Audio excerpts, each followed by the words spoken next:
अच्छा, ये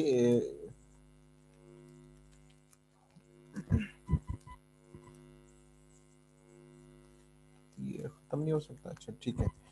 अच्छा, अगर हमारे पास एक कॉलम है एक्सेंट्रिक लोडेड, ठीक है। एक्सेंट्रिक लोडेड का मतलब ये हुआ कि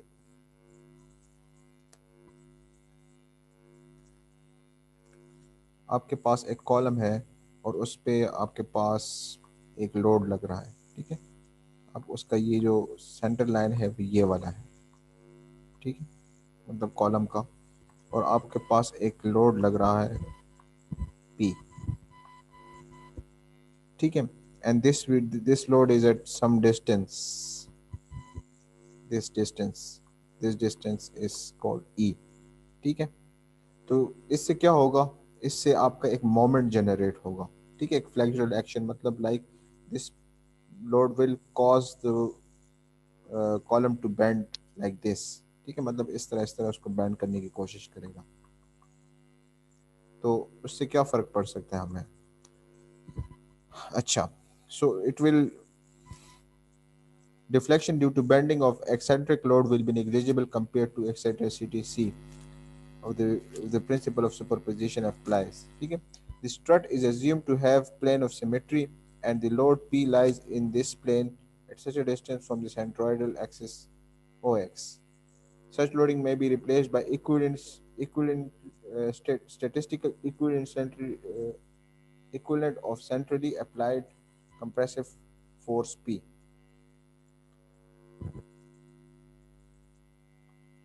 तो तो हम ये कर सकते हैं कि उसको एक मोमेंट से रिप्लेस कर सकते हैं।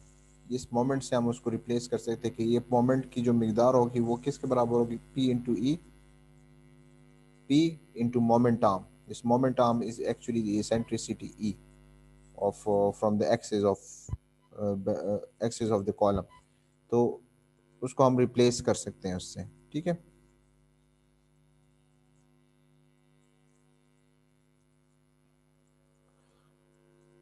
इधर इधर लिखा हुआ है कि compressive force can be replaced by a couple of moment which is equal to p e, ठीक है। यहाँ पे इस फिगर, इस सी में आपको ये नजर आ रहा है।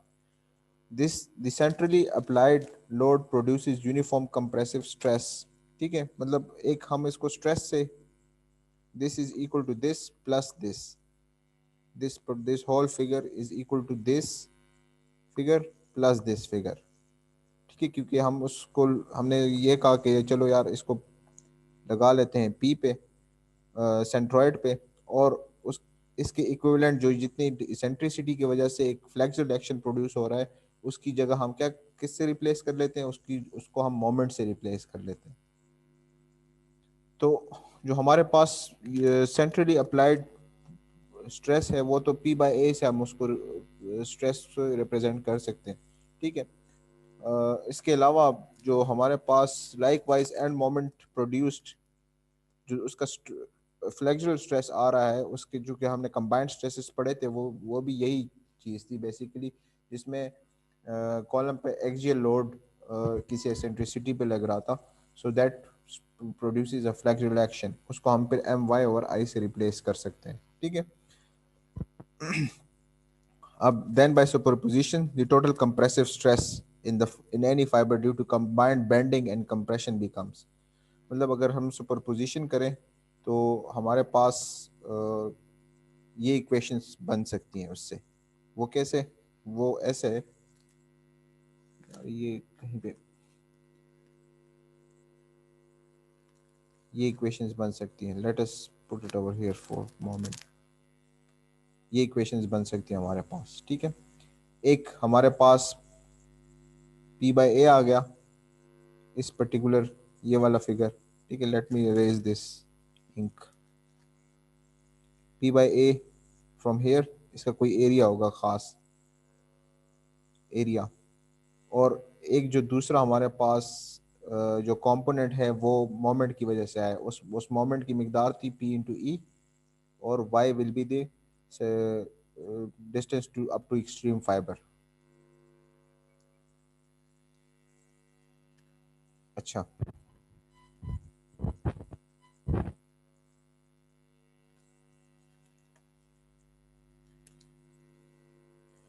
where A is the cross-sectional area, I is the moment of inertia of the section about z-axis, and मतलब उसमें z-axis defined होगा. Also, since we are most concerned here with compression, compressive stress is treated positive. ठीक है, इस case में जो sign convention है हम कंप्रेसिव स्ट्रेस के पॉजिटिव लेते हैं. और ऑल दो क्योंकि जो कॉलम है वो ऑलरेडी कंप्रेशन में, तो कंप्रेशन प्लस कंप्रेशन, ठीक है, उसकी वजह से जो कंप्रेशन आ रही है तो वो. अच्छा, अब इसमें जो मैक्स सिग्मा मैक्स और सिग्मा मिनिमम है, मतलब इस एंड पे कंप्रेशन प्रोड्यूस होगी, उसकी मिकदार कितनी होगी वो यहाँ पे डिफाइंड की गई है. ठीक है, यहाँ पे दिस. अब उसमें हमने ये किया कि इस आई को हमने दोबारा वही रेडियस ऑफ जायरेशन के थ्रू रिप्लेस किया है, और रिप्लेस करके इसको थोड़ा सिंप्लीफाई किया तो हमारे पास एक इक्वेशन बन रही है सिग्मा मैक्स की. ठीक है, इसी तरह हमने वाई को, मतलब वाई को किसी कांस्टेंट से रिप्लेस किया, और आर आई को रेडियस ऑफ जायरेशन से रिप्लेस किया, तो हमारे पास जो फाइनल इक्वेशन बनती है सिंप्लीफाई करके वो ये दो बनती है, जो कि इन दो स्ट्रेस कंडीशंस को रिप्रेजेंट कर रही है, ये वाली स्ट्रेस कंडीशन. ठीक है, सिग्मा मैक्स की वैल्यू कितनी होगी और सिग्मा मिनिमम की वैल्यू कितनी होगी. अब ये C1 जो है ये क्या है, C1 is the distance, C1 is the distance of extreme fiber on the right of the figure, and introducing the और रोटेशन जो है रेडियस ऑफ जायरेशन वो आई और ए से रिप्लेस किया हुआ है. और सिमिलरली जो C2 है, C1 ये डिस्टेंस हुआ, ठीक है, और C2 ये वाला डिस्टेंस हुआ आपका. सो मतलब अगर आपके पास रेक्टेंगुलर कॉलम है तो हाफ डिस्टेंस ये हो जाएगा और हाफ डिस्टेंस ये हो जाएगा, अगर उसका एक्सेस इस तरह है. और अगर सर्कुलर कॉलम है so it will be radius equal to radius, and this will be also equal to the radius. या ओवल कॉलम है तो उस हिसाब से फिर आप उसको सेट करेंगे. सो इसमें आप बेसिकली वैल्यूज डालते हैं और आपके पास कोई वो आता है. ठीक है, मतलब लाइक आपके पास मैक्सिमम स्ट्रेस आते हैं, मिनिमम स्ट्रेस आते हैं, फिर उसको आप कंपेयर कर सकते हैं बकलिंग स्ट्रेस से. अगर बकलिंग स्ट्रेस आ रही है so this means buckling will occur. अगर नहीं आ रही तो फिर उससे बकलिंग स्ट्रेस इससे कम है तो मतलब इट इज सेफ. ठीक है. अच्छा,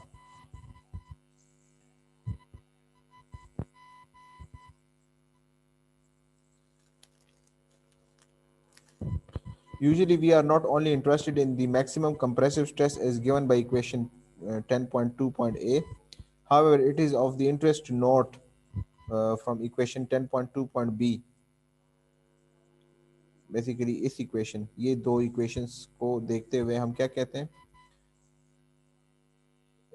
However, it is of interest to note from equation 10.2b that if the ratio of EC over R square becomes greater than unity, then there will be tensile stresses in some fibers on the left side of the strut. ठीक है, मतलब इसका ये हुआ कि ये भी हो सकता है कि हमारे पास ये जो वैल्यू है ये इतनी ज़्यादा हो जाए कि ये जो पर्टिकुलर ये मिनिमम सिग्मा मिनिमम है वो टेंसाइल स्टेट में चला जाए, मतलब इस तरह की कोई फिगर बन जाए. ठीक है, मतलब ये रीजन टेंसाइल में आ जाए, मतलब ये इस जगह टेंसाइल स्ट्रेस हो जाए, यहाँ पे कंप्रेसिव, तो ये बकलिंग वाला सिनेरियो आ रहा है. मतलब ये इसको इतना स्ट्रेस, फ्लेक्सुरल स्ट्रेस अप्लाई कर रहा है कि यहाँ पे टेंशन आएगी, यहाँ पे कंप्रेशन आएगी.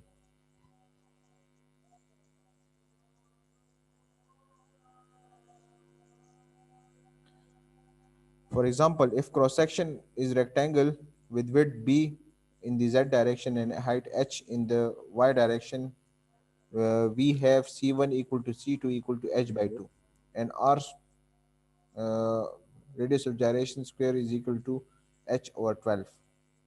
इतना ही आता है, मतलब अगर आप इसको थोड़ा सा सिंप्लीफाई कर लें तो ये इतना ही आएगा.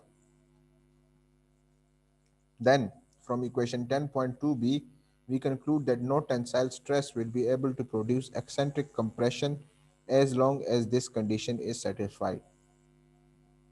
जब तक आपका एक्सेंट्रिसिटी h/6 से दोनों डायरेक्शंस में h/6 -h/6 और +h/6 के बीच बीच में है, तो आपकी जो बीम है वो कंप्रेशन में ही रहेगी। अगर कंप्रेशन और अगर इससे ज़्यादा होती है तो फिर क्या होगा, एक पोर्शन टेंशन में आ सकता है। ठीक है, if this condition is not fulfilled, so that tensile stress does occur, it will be always smaller than the compressive load obtained from equation 10.2a. But even so, it may be important in it may be important in case of such materials such as brick or concrete which are weak in tension. अब concrete और week जो BRICS हैं वो tension में week होती हैं, तो इसलिए हम उसमें रिस्क नहीं ले सकते। सो दैट इज़ वाई हम क्या करते हैं, फिर हम एक कर्न ऑफ सेक्शन डिफाइन करते हैं।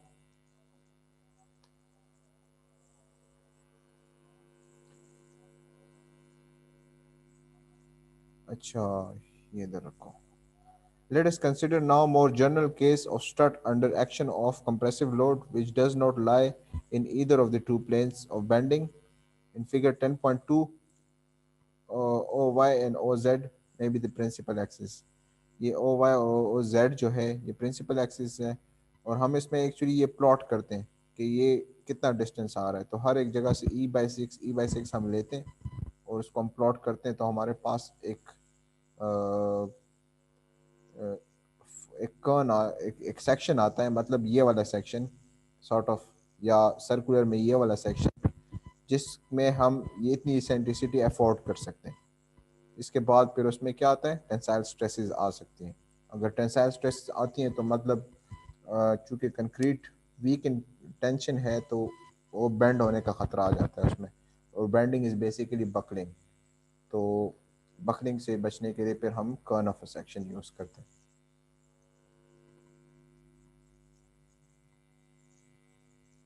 The centroid of the cross section and let A be the, अच्छा यहाँ पे let us consider now general case of strut under the action of compressive load P which does not lie in either of the two principal planes of bending. In figure 10.2, let O Y B and OZ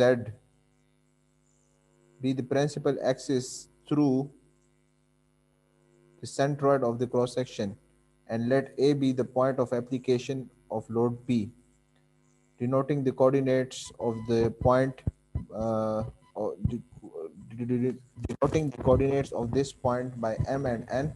The moment of P about axis will be OY and OZ, about axis OY and OZ will be PN and PM.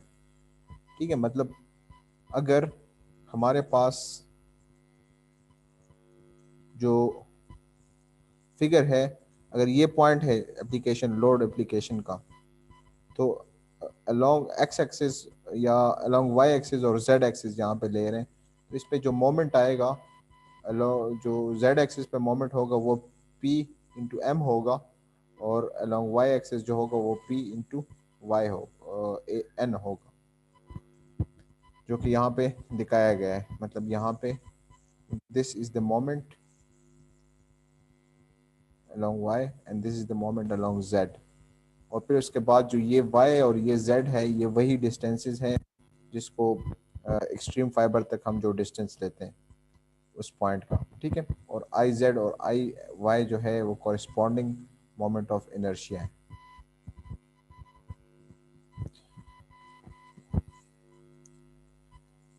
फिर हम क्या करते हैं कि then by superposition the compressive stress for any point till point in the cross section be defined by z and y becomes this. Analogous to equation 10.1, equating the right hand side of the equation to 0, we obtain equation for locations of points of zero stress cross sections। ठीक है, हम वो cross sections निकाल लेते हैं इसमें से with notations RZ equal to under root I z over a and r z equal to अच्छा, फिर ये क्या होता है कि हम इसको जीरो से इक्वेट करते हैं और डिफरेंट वैल्यूज निकालते हैं और उसको फिर क्या करते हैं, प्लॉट करते हैं, मतलब एस एक्सिस पे प्लॉट कर लेते हैं। तो वो जो हमारे पास एक सेक्शन उसमें उससे एक बनता है, उसको हम क्या कहते हैं, इट्स अ कर्न ऑफ अ सेक्शन। कि इसमें अगर आप लोड अप्लाई करते हैं तो for given cross section it is it is of the interest to define a region around the centroid when in which load P will induce compression over the entire region, जिसमें सिर्फ P की वजह से सिर्फ compression आएगी। This region is called core और kern of the section. इस मतलब अगर आपका लोड P जो है इस सेक्शन से बाहर जाता है तो फिर शायद इस किसी भी एंड पे आपका, मतलब सपोज आपका लोड यहाँ पे लग रहा है, यहाँ पे, सो दिस इसका मतलब ये है कि आपका ये जो ये वाला फेस है ये टेंशन में रहेगा, ये कंप्रेशन में रहेगा। इसी तरह अगर आपका लोड यहाँ पे लग रहा है तो आपका ये वाला फेस जो है कंप्रेशन में रहेगा, ये वाला टेंशन में रहेगा। लेकिन अगर इस कर्न के अंदर अंदर आपका लोड लग रहा है किसी भी एसेंट्रिसिटी पे, तो इसका मतलब ये हुआ कि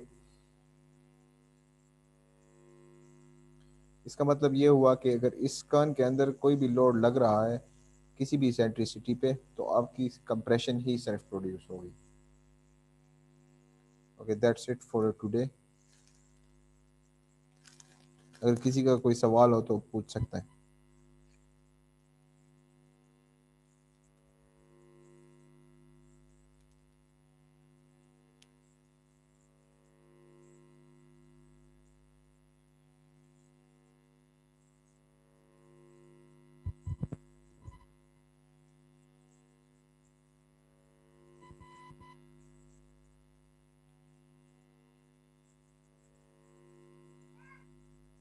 सर जी जी जी एक्सक्यूज मी सर। पूछें। सर और कितना लेक्चर रह गया सर? ये लेक्चर तो ख़त्म हो गया, उसके बाद अभी 2 टॉपिक्स रहते हैं गैस। तो एक तो मैं रिकॉर्ड करके भेजूंगा थ्योरीज ऑफ फेलियर और उसके साथ कुछ एक्स्ट्रा वीडियोस भेजूंगा ताकि आपको समझ आ जाए उसकी कि कब हम कौन सी थ्योरी ऑफ फेलियर यूज़ करते हैं। तो वो होगा। उसके बाद ये तो कॉलम्स ख़त्म हो गए। बेसिकली इसमें से मैं इस तरह के क्वेश्चन दूंगा जिस तरह इसमें दिए हुए हैं, मुश्किल नहीं दूंगा ज़्यादा। इसके अलावा बस 1-2 क्लासेस ही रहती हैं, उसके बाद फिर इंशाल्लाह सिलेबस आपके पास होगा, फिर उसके मुताबिक आपने तैयारी करनी।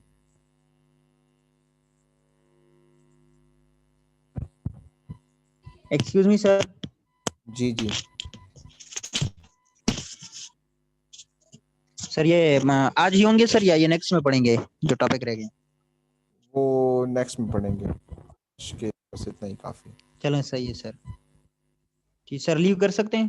सब्र करो, उसको अटेंडेंस लेने दो, क्या नाम है उसका। ठीक है सर। मैंने ले लिया अटेंडेंस अभी भी। ठीक है, हाँ भेज दो बस। ठीक है भेज दिया सर। ठीक है, अल्लाह हाफिज़।